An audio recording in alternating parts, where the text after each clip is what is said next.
साथियों नमस्कार, स्वागत है आप सभी का हमारे channel learn with Durgesh sir में। और आज हम प्रोनाउन का अगला टॉपिक पढ़ने वाले हैं, जिसका नाम है डेमोन्स्ट्रेटिव प्रोनाउन। डेमोन्स्ट्रेटिव प्रोनाउन का मतलब संकेतवाचक सर्वनाम। अब संकेतवाचक का मतलब क्या होता है? जब कोई भी किसी की ओर इंडिकेट करते हुए कहे तो क्या हो जाएगा? वहाँ संकेतवाचक का प्रयोग होगा। तो चलिए इसको पढ़ते हैं।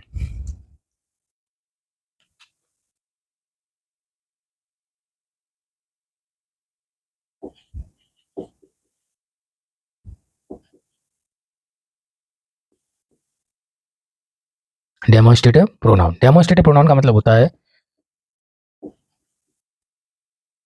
संकेतवाचक सर्वनाम। क्या होता है बेटा? संकेतवाचक सर्वनाम।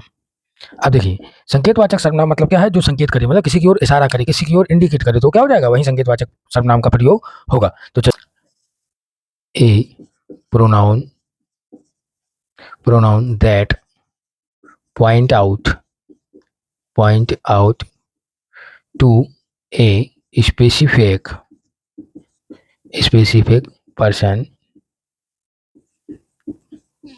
place, thing or idea is called demonstrative pronoun. मतलब क्या है? किसी भी एक विशेष व्यक्ति, वस्तु, स्थान इत्यादि की ओर इशारा करते हुए अगर कोई बात करे तो वहां क्या है? वो एक डेमोन्स्ट्रेटिव प्रोनाउन होगा। चलिए अब इसका हिंदी रूपांतर देखेंगे कि एक सर्वनाम जो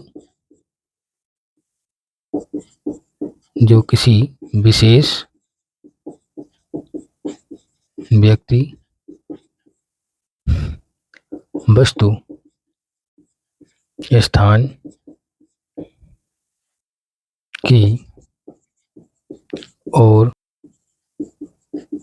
इशारा करे या संकेत करे, वह संकेतवाचक सर्वनाम होता है। कौन सा होता है बेटा? संकेतवाचक सर्वनाम होता है। ठीक है बेटा। तो ये हो गए हमारे इसकी डेफिनेशन। मतलब क्या है? एक विशेष व्यक्ति, वस्तु, स्थान, किसी की ओर इशारा करेंगे जब भी, तो इशारा करने के लिए जो भी वर्ड प्रयोग किए जाएंगे उनका प्रयोग क्या कहलाएगा? वही हमारा डेमोन्स्ट्रेटिव कहलाएगा। चलिए अब देखेंगे बेटा डेमोन्स्ट्रेटिव प्रोनाउंस होते कौन कौन से, लिखेंगे बेटा डेमोन्स्ट्रेटिव प्रोनाउंस।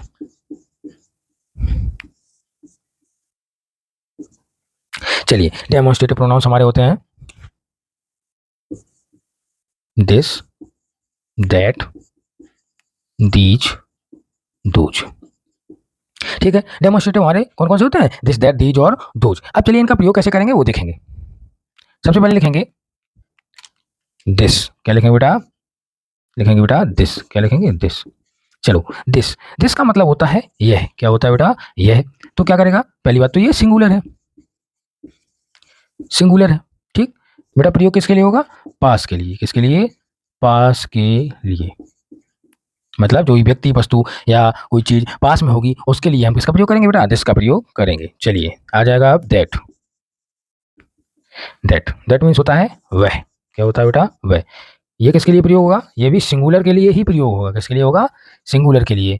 पर होगा किसके लिए? दूर के लिए बेटा, दूर के और लिए।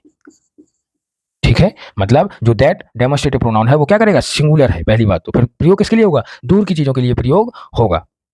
चलिए अगले डेमोन्स्ट्रेटिव प्रोनाउन के बारे में बात करेंगे। ये है हमारा दीज।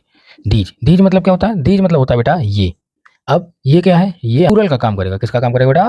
प्लूरल का काम करेगा, और काम करेगा पास के लिए। किसके लिए? पास की चीजों के लिए, पास के लिए। चलिए समझ में आ रहा होगा। आगे देखेंगे बेटा, आगे आगे लिखेंगे दोज। क्या लिखेंगे बेटा? दोज। दोज किसका काम करेगा? दोज मतलब करेगा वो मतलब क्या है? ये है तो पहली बात तो प्लूरल, मतलब प्लूरल का काम करेगा, और किसके लिए? दूर के लिए प्रयोग होगा। किसके लिए बेटा? दूर के लिए प्रयोग होगा। ठीक है, ये समझ में आ गया होगा। चलिए आप देखेंगे कि जो ये है वो किस जगह पे आने पर अपना कौन सा रूप दिखाएंगे। चलिए अगर ये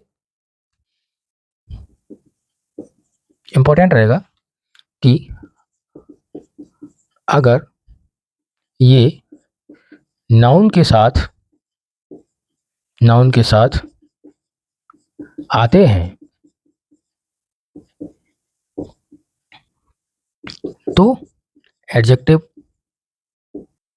तो एडजेक्टिव है, और अगर नाउन के साथ नहीं है, अगर नाउन के साथ नहीं है तो यह प्रोनाउन का काम करेगा, तो यह प्रोनाउन का कार्य करेगा। मतलब क्या है, अगर ये हमेशा नाउन के साथ आएगा तो एडजेक्टिव का काम करेगा, अगर नाउन के साथ नहीं है तो ये किसका काम करेगा, ये प्रोनाउन का काम करेगा। इस बात को आपको समझना होगा कि अगर जो हमने डेमोन्स्ट्रेटिव प्रोनाउंस को लिखा, ये अगर किसी भी नाउन के आगे पीछे लग गए, मतलब अगर इनका प्रयोग नाउन के साथ हो गया तो क्या हो गया, तो ये एडजेक्टिव बन गया। लेकिन अगर ये बिना नाउन के है, मतलब नाउन के साथ इनका प्रयोग नहीं हुआ, अकेले ही इनका यूज हुआ है, तो सदैव ये क्या करेंगे, ये अपना प्रोनाउन का काम करेंगे। चलिए अब इसके एग्जाम्पल देखते हैं। एग्जाम्पल देखेंगे, फर्स्ट नंबर डालेंगे, दोज आर माई शूज, मतलब वो क्या है, हमारे शूज हैं, जूते हैं। तो ये देखो, दो आर किसके लिए लगता है, हमेशा प्लूरल के लिए। जब भी कोई सब्जेक्ट प्लूरल होगा तो हमेशा आर का प्रयोग होगा, और हमने आपको बताया था कि जो दोज है वो क्या है, प्लूरल है, और किसके लिए, दूर के लिए संकेत करा कि वो मेरे जूते हैं। तो क्या करेगा, ये डेमोन्स्ट्रेटिव प्रोनाउन का काम करेगा। लिखेंगे बेटा,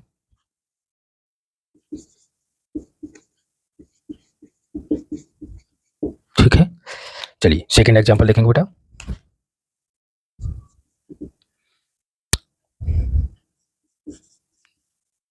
दीज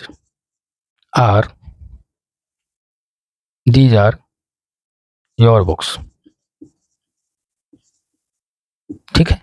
ये किसकी किताब है, तुम्हारी किताब है, लेकिन है कहाँ, पास में। ये तुम्हारी किताबें कहीं रखी है, कोई चीज ये रखी है, वो रखी है, तो क्या बोलेंगे, दीज आर योर बुक्स, ये तुम्हारी किताबें हैं, ठीक है। मतलब पास के लिए बोल रहा है, पास की चीजों को संकेत कर रहा है। तो क्या है, ये हमारा ये भी हो गया क्या, डेमोन्स्ट्रेटिव प्रोनाउन। क्या लिखेंगे बेटा, डेमोन्स्ट्रेटिव प्रोनाउन। बेटा थर्ड एग्जांपल देखेंगे, लिखेंगे दिस इज माई कार। जैसे मान लो जब आप कार के पास में खड़े हैं तो आपको क्या बता रहे हैं कि यह मेरी कार है, दिस इज माई कार, मतलब पास के लिए संकेत कर रहे हैं, और सिंगुलर मतलब एक ही चीज के लिए प्रयोग कर रहा है ना। तो जब भी सिंगुलर और एक चीज और पास के लिए प्रयोग किया जाए तो क्या हो जाएगा, वो डेमोन्स्ट्रेटिव प्रोनाउन को इंडिकेट करेगा बेटा। चलिए ये क्या है, डेमोन्स और प्रोनाउन, ठीक है। चलिए फोर्थ वन देखेंगे इसका एग्जांपल, फोर्थ वन देखेंगे, that girl is very intelligent. क्या लिखेंगे बेटा, दैट गर्ल इज वेरी, लिखा है that girl is very intelligent, वह लड़की बहुत ज्यादा इंटेलिजेंट है। तो किसकी बात हो रही है, दूर के लिए कोई इशारा कर रहा है कि वह लड़की, लेकिन उसमें है क्या, वो एक के लिए प्रयोग हो रहा है, सिंगुलर भी है। तो क्या हो गया, ये हमारा हो गया डेमोन्स्ट्रेटिव प्रोनाउन। क्या हो गया बेटा, ये हमारा डेमोन्स्ट्रेटिव प्रोनाउन। लिखेंगे बेटा, ठीक है।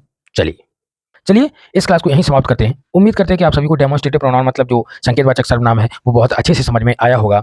और अगर अच्छे से समझ में आया तो क्लास को लाइक करो, शेयर करो और सब्सक्राइब करो, और अपने दोस्तों तक जरूर भेजो क्योंकि वो भी इस क्लास को पढ़ सकें। तो मिलते हैं नेक्स्ट क्लास में, तब तक के लिए जय हिंद।